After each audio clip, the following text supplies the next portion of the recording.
Hi, this is Paul, and in preparation and anticipation for the conference that is coming up in May in Chino, California, where myself, Jonathan Peugeot, John Vervaeke, Catherine Wilson, and John Van Donk are going to meet, I'm going to be making some videos about the quest for a spiritual home. This one's going to be some orientation, probably as I still continue to do it. We'll go deeper and deeper.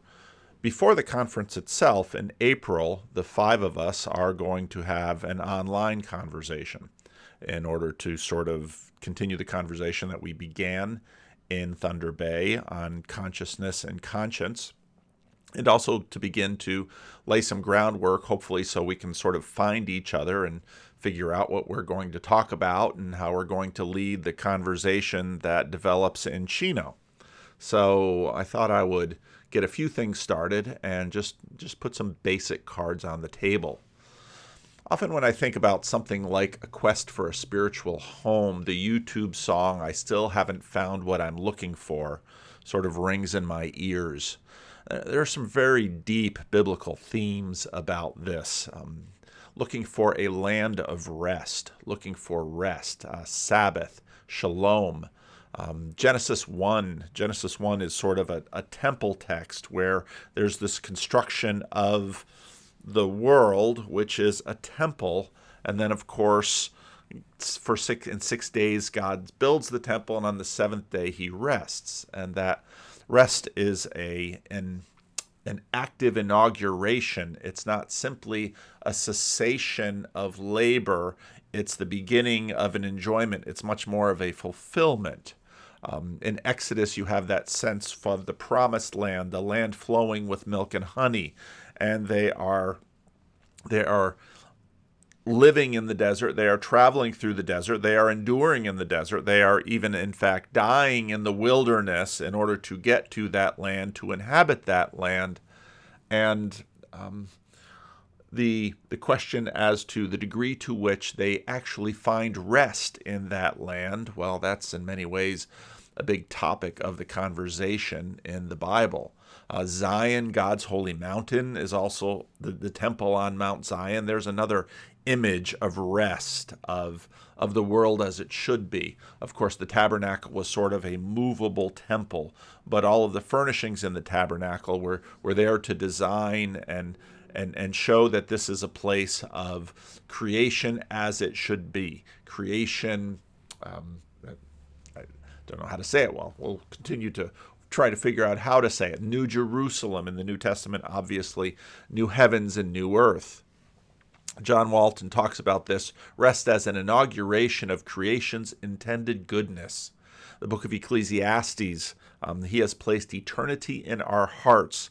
And the book of Ecclesiastes is a book where there's this longing, because there's a sense that the teacher goes to and fro throughout creation looking for goodness. Is it in labor? Is it in pleasure? Is it in achievement? Is it in all of these things? And there's very much a restless spirit, and that placing eternity in our hearts in some ways means that there is a space, there is a messenger from beyond and above us that won't let us rest as long as we have not achieved, arrived, found this spiritual home. The book of Hebrews, I think, really gets at it well. By faith, Abraham, when he was called to go to a place he would later receive as his inheritance, obeyed and went, even though he did not know where he was going. By faith he made his home in the promised land like a stranger in a foreign country. He lived in tents, as did Isaac and Jacob, who were heirs with him of the same promise. For he was looking for a city with foundations, whose architect and builder is God. And by faith even Sarah, who was past childbearing age, was enabled to bear children, because she considered him faithful who had made the promise. And so from this one man, he, as good as dead, came descendants as numerous as the stars in the sky and as countless as the sand on the seashore. All these people were still living by faith when they died. They did not receive the things promised. They only saw them and welcomed them from a distance, admitting that they were foreigners and strangers on earth. People who say such things show that they are looking for a country of their own. If they had been thinking of the country they had left, they would have had an opportunity to return. Instead, they were longing for a better country, a heavenly one. Therefore, God is not ashamed to be called their God, for he has prepared a city for them. You have all of that sense of longing, and these tensions have been they've been acted, they've been worked on, they've been worked through, they've been embodied throughout the history of the Christian church. And many religions are, in fact, analogous in that they can be expressions of humanity's striving for a spiritual home.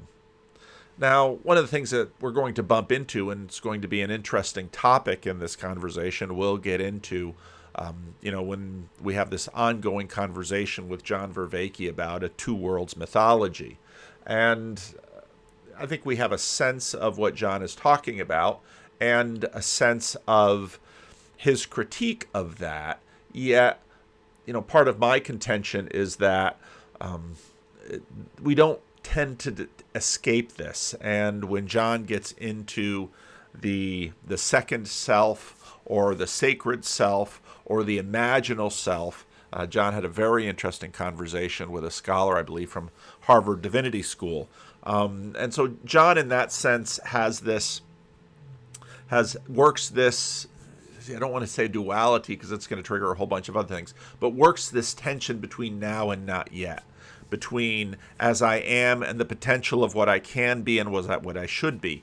In other words, place here is not merely a metaphor for location, although we don't want to take that away. As with almost everything in these kinds of conversations, the categories are larger than a lot of the either-or choices we have to make as we begin to try to seek clarity and instantiation of these things that we're seeking. Now there's tremendous tensions within not only the history of Christianity, but the history of Christianity between Judaism. Jacob has colonized a sufficient part of my consciousness, Congress, that, when I talk to Jacob, for example, about his eschatological imaginations, he and I often go back and forth with respect to a Messiah. Okay, what is a Messiah? Well, I'll know the Messiah when I look up and I see, for example, and I hope I'm being fair to Jacob in this, when I see, let's say, the heavenly temple come down upon the Temple Mount.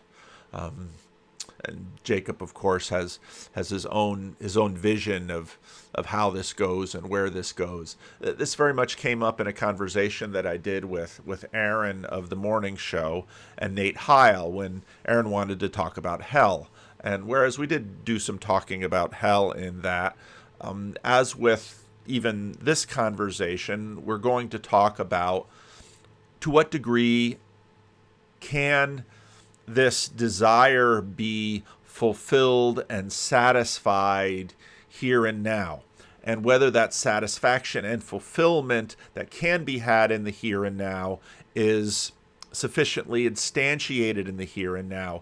Does it matter that it can't last, for example? There are moments when, in a sense, we taste eternity and that the moment is timeless, but we still you look into the old Jim Croce song, "If I Could Put Time in a Bottle." It's that longing that we have. It's that eternity in our heart. It's what Hebrews is talking about in all of this. And then that brings into the question of the now and the not yet, of is it a two-world mythology? Does it come now? Can it come later? And these are not small issues, and they're not issues that should be sort of taken lightly. They're very much issues even within Christian eschatology of the now and the not yet. And of course, when I say things like that, Jacob usually pushes back, and John Vervaeke's going to have his take on a lot of this, and Jonathan Peugeot, of course, too. So these are some of the things that I wouldn't be surprised if they come up in the conversation. A big element of this is this very tricky word, spiritual. A contemporary lexicography of the word. For many people, spiritual is just sort of a feeling. Spiritual things are feeling things. Other people see spiritual as immaterial. For some people, spiritual is very high in terms of their rank order and their hierarchy. Spiritual things are good things. Spiritual is sort of the unseen that moves and controls and directs. It can have a sense of goodness or authority. Spiritual is a very difficult world to sort of get at, and those of you who've been following my channel for a long time know that this is, we talk about school spirit. We talk about, a big part of my channel has been an attempt to find language that helps people have a higher resolution, a little bit more clarity on what we mean by this word in order to have better conversations with respect to it, hopefully, which will enable them to be better sojourners on their quest for a spiritual home. Now, when I think of spiritual home, this is one of the favorite pictures that I have in my rather large collection of pictures that I've taken in Yosemite National Park. This is the Ahwahnee Lodge in Yosemite Valley, and when I see this picture, the lodge is just beautiful architecture, and the setting is one of my favorite places on earth, and you can just, it might be Lothlorien, it might be Rivendell, it might be all of these sort of places, and as you can see, the quest for a spiritual home has within it the sense of place. But it's not merely a place. It's all of these other ideas that we've been talking about. It's the land of milk and honey. It's the promised land. It's a land of rest. It's what our hearts have always desired. So for many, looking for a spiritual home is a colloquial equivalent of a place of rest. Eternal is a word that comes, and eternal can be both timeless, but also as a sense of free from decay, free from corruption. And this is, I think, the kind of home our hearts desire. It's a rather unusual thing for our heart's desire. And, I think, I get into my upper and lower register, because whereas all we know in the lower register is decay and change, there's something in the upper register that is sort of timeless and enduring. And of course, very quickly, ideas and arguments drift over to Plato. And of course, in this conversation, we'll be talking about Neoplatonism, we'll be talking about heaven, we'll be talking about spiritual immateriality. C.S. Lewis very famously said, "All loves in this world will end in betrayal or death, but love is not subject to that." And so you get into this question of decay and non-decay. And then again, once you get into that question, you'll get into questions of, to what degree can you, then even we struggle with the words, participate in this, achieve this, arrive at this, possess this, or be possessed by this. C.S. Lewis's argument from desire comes to mind. I had ChatGPT write this out. Now, I feel a little bad using ChatGPT because it's taking this from how many other sources on the internet and not leaving any footnotes, which I think is, to some, you won't even get away with this in a high school paper, but ChatGPT is getting away with it. But here it is. C.S. Lewis's argument from desire is an argument for the existence of God based on human nature and desire. Lewis argues that all human beings have a deep longing or desire for something beyond what this world can offer. He suggests that this desire cannot be fully satisfied by anything in this world, and that it points to the existence of a transcendent reality or ultimate fulfillment. Lewis argues that this desire is not simply a desire for pleasure or happiness, but rather a desire for something that cannot be fully described or defined. And so you see, when we say a spiritual home, we have a placeholder in for something that we can't fully describe or define. He suggests that this desire is not caused by any external influence, but is inherent in human nature. Lewis believes that the only explanation for this desire is the existence of a transcendent reality, which he identifies as God. He argues that if God did not exist, then this desire would be inexplicable and meaningless. Therefore, the existence of this desire provides evidence of the existence of God. Overall, Lewis's argument from desire suggests that human nature and desire provide evidence for the existence of a transcendent reality or ultimate fulfillment, which he identifies as God. Now, ChatGPT, that second paragraph, is a little redundant, but I kept it in for ultimate fulfillment because there's another couple of words that have the sense of that which we seek. And we have a sense that that which we seek is timeless and not subject to decay. Now, this is a quest for a spiritual home, and it's important for you to know that the five of us came up with this theme together as we talked about what we wanted to do. The word quest in that phone call, it's not published or recorded, but when we were putting together, part of what John Vervaeke noted was, the background of the word quest. The word quest comes from the old French word quest or quest, which means a search or pursuit. This word, in turn, derives from the Latin word, I don't know how to say that, but you can read it here, which means to seek or to search for. I actually had a dream last night that I had the opportunity to take Latin in some school. The word quest was originally used in the context of a religious pilgrimage or a journey undertaken in search of something, such as the Holy Grail or a sacred relic. Over time, it came to be used more broadly to refer to any kind of search or pursuit, whether it be a quest for knowledge, adventure, or personal growth. Today, the word quest is often used to describe a long or difficult journey, either literal or metaphorical, undertaken in pursuit of a goal or objective. It can also be used to refer to a personal mission or a sense of purpose or direction in life. This picture here is one that I took when we were having some estuary, kind of a trial estuary breakout session. And for me, this is in many ways what a quest like this really looks like. And as we plan the conference, we're going to make sure that this isn't just sitting and looking at the back of other people's heads and seeing talking people on the stage sharing whatever wisdom they might have, but there will be plenty of turning towards one another, and not just having to, hopefully, this is what the Estuary Protocol is all about, not just hopefully having to endure what one rather gabby member of your little breakout group is deciding to unload on everyone, but in fact to get everyone a chance to speak and to listen. Because in terms of what we do in an estuary meeting, listening is actually far more important than the speaking part. And so we will be together, and more than virtually not alone, for those of you who follow the Grim Grizz channel. We are not passive in this. No quester is passive. As with any journey, the outcome is not purely within our control.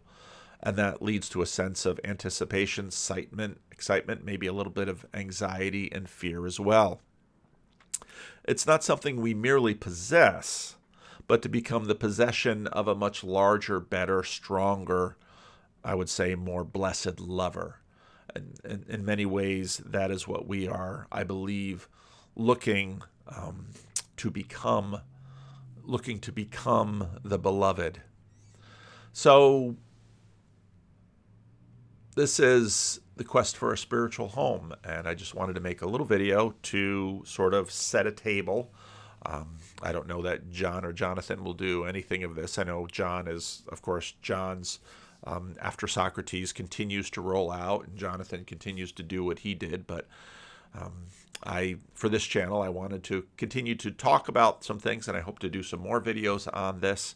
And so if there are aspects of this that this video has sort of provoked in your mind, put them in the comment section, and maybe I will pick them up for topics of subsequent videos, and this can go on into at least the shaping of my presentation and what I have to contribute to this overall quest together. So, as always, leave a comment.